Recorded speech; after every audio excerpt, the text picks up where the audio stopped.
E aí, né, fazer um comentário em cima dessa pauta, você tocou em algumas técnicas de autoacesso, né? E aqui a gente coloca realmente todos nesse guarda-chuva, técnica de autoacesso. Não existe certo ou errado, não existe essa coisa, essa técnica funciona, a outra não funciona. Às vezes uma técnica que funciona para mim pode não funcionar para você, e esse é um fato, né? E aí a tua fala acaba tocando num ponto muito sensível na internet, que que foi discutido muito, agora tá caindo um pouco essa pauta, mas que é a questão das constelações familiares. A gente tem um caminhão de gente que fala que teve experiências positivas. A gente tem muitas pessoas que teve experiências não tão positivas. Então virou um assunto quente em pauta, né? E aí eu queria compartilhar como eu vejo, depois eu quero entender como a Ceci vê, tá? Mas a constelação familiar, eu acho que a pessoa tem que estar disposta a bancar o que demanda. O que demanda no sentido de a gente tá fazendo um trabalho que vai abrir coisas que nem sempre vão ser coisas bonitas, nem sempre serão coisas legais, e em que medida se está disposto. E aí eu, Thiago Giardini, né, eu acredito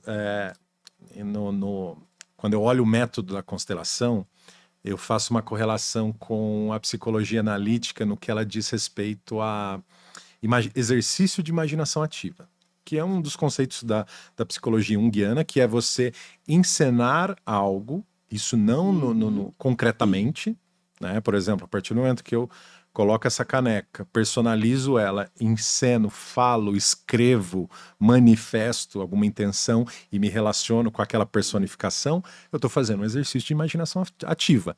Então, para mim, eu entendo a constelação como um exercício de imaginação ativa formatado por uma técnica. Ponto, assim, não acho que é bom ou ruim, eu nem coloco nesse mérito de ser bom ou ruim, né? Porque eu tenho pessoas que eu conheço que tiveram experiências negativas, relataram experiências negativas.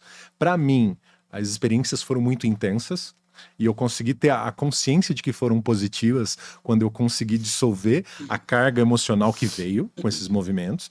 Então, acho que assim, você tem que estar disposto a se responsabilizar pelo que você está fazendo. Hoje em dia, a gente terceiriza muito essa coisa de a técnica tal não é bom. Cara, e a sua responsabilidade? A autorresponsabilidade sobre o que você está consumindo, sobre a técnica que você escolheu. Você vai se submeter a uma técnica de autoacesso, você tem técnicas tranquilinhas, assim, mais soft, você tem mergulhos mais profundos. Os mergulhos mais profundos requer um nível de autoconsciência e responsabilidade consigo mesmo altíssimo. E aí você tem as coisas mais intensas, né? Constelação, a gente tem também, tem muitas pessoas que fazem processos com ayahuasca ou psicodélicos. Então você tem um mundo de mergulhos profundos. E até que ponto você banca? Até que ponto você está disposto ao que reverbera, né, na tua vida, porque vai movimentar. Você está fazendo uma ação, você está saindo da inércia. Vai ter uma reação. Vai ter uma reação, né? E aí eu queria ouvir o que você acha sobre isso, Ceci. Tá. Essa questão de imaginação criativa, então, assim, é legal lembrar que a constelação ela é baseada numa ciência chamada campos mórficos, que é o mesmo fenômeno comprovado pela ciência que fez tribos de macacos em 3 continentes diferentes começarem a lavar os alimentos ao mesmo tempo, sem comunicação nenhuma. Não tinha WhatsApp os macacos naquela época. Né? Agora nós temos. Não, agora nós temos. Então, assim, e muitos outros fenômenos aconteceram baseado no inconsciente coletivo, né? E no campo mórfico. Então, vai bem além da visualização criativa. Só para quem não conhece a constelação, não ficar preso a esse termo. Boa. Né? Então, ele é baseado em campos mórficos, que é um inconsciente coletivo que move as pessoas. Isso também acontece com o ser humano, não só com os animais irracionais, digamos assim, né? Nós também somos biologicamente animais. Mas a gente tem comprovação de acontecerem o despertar de novas ciências em continentes diferentes. Ou cientistas em lugares diferentes descobrirem a mesma coisa ao mesmo tempo. Isso não é uma descoberta, é um acesso. Né? E aí a teoria dos campos mórficos comprova isso. Em relação a representar, eu esqueci o termo agora, você estava falando, eu estava tentando me lembrar. Talvez eu não me lembre hoje. Mas, se as pessoas pesquisarem, antes de se chamar movimento sistêmico ou constelações sistêmicas tinha o nome de uma representação terapêutica. Isso já foi usado nas terapias, como um teatro mesmo. Mas como eles viram que os fenômenos inconscientes iam dominando as emoções da pessoa naquele momento, eles falaram, isso daqui não é mais uma representação. Exato. Tem algo maior acontecendo aqui. Então isso foi estudado, né? Abre a vazão do inconsciente. Aí, Então, eu já tratei pessoas que, assim, já tratei um senhorzinho, por exemplo, que ele falava, olha, eu vim, senhora me desculpa, um homem super simples, a senhora me perdoa, mas eu só vim porque minha mulher tá me apurrinhando, porque eu não aguento mais ela falando na minha orelha. Então, eu tô aqui, mas eu não faço ideia, eu não disse se isso daqui existe, eu não acredito em nada disso.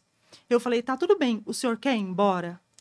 Ele, não, eu tô curioso, eu quero fazer. Eu falei, tá bom. Então, na pior das hipóteses, vai te trazer um pouco de clareza, né? Vamos olhar o que tá te perturbando? Tá bom. E aí eu fui numa linguagem bem água com açúcar o tempo todo, mas eram representantes em grupo, pessoas representando e não bonecos. Então, o rapaz que estava representando o pai dele, ficou o pai dele, né? Porque acontece. Às vezes a representação fica tão profunda, que você fala, é meu pai. E aí esse senhor que não acreditava em nada, ele, a partir de 15 minutos de constelação, ele chorava copiosamente. No final, eu expliquei tudo que eu fui capaz para ele, do que estava bloqueando ele, e era uma questão com o pai. Esse homem, aos prantos, ele falou assim, eu não faço ideia do que você fez, de como você fez isso, mas aquele rapaz é meu pai. Aquilo virou assim, né? E aí ele se libertou de muitas coisas de mágoa com o pai, né? Então, assim, o fenômeno, ele é inconsciente e ele se manifesta, a gente querendo ou não, né? É muito forte. Você acha que as pessoas reagem pela necessidade de controle que o ser humano acaba tendo, né? Porque eu fico tentando fazer o movimento de reflexão. Por que isso virou tanto alvo de militância, de pessoas contra e pessoas a favor, né? Por que será que as pessoas temem tanto temas que envolvem manifestações do inconsciente, na sua opinião? Porque o ser humano não confia no ser humano. O ser humano não confia. Umas pessoas, né? Eu tenho que confiar. Se alguém diz que treinou a ponto de conseguir fazer uma leitura mais clara das manifestações do campo mórfico, eu tenho que confiar na cabeça dela. E as pessoas não confiam nas pessoas. E eu não posso nem dizer que é sem motivo. Sim. Porque pessoas enganam pessoas.